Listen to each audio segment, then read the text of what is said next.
கையெல்லாம் ஒட்டுதுடா சின்பாயா. தங்கம்மா எஸ்சி வெண்ணெய் வேணுமா? ஐயோ கையெல்லாம். ம்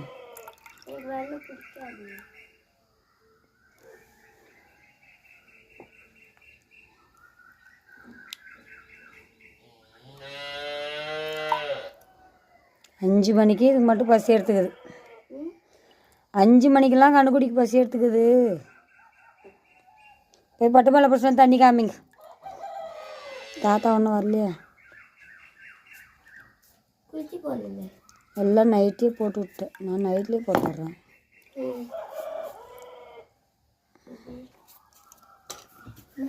அப்போ தான் நல்லா குளிச்சு ஒரு கால் வந்து தண்ணி நல்லா குடிக்கும்.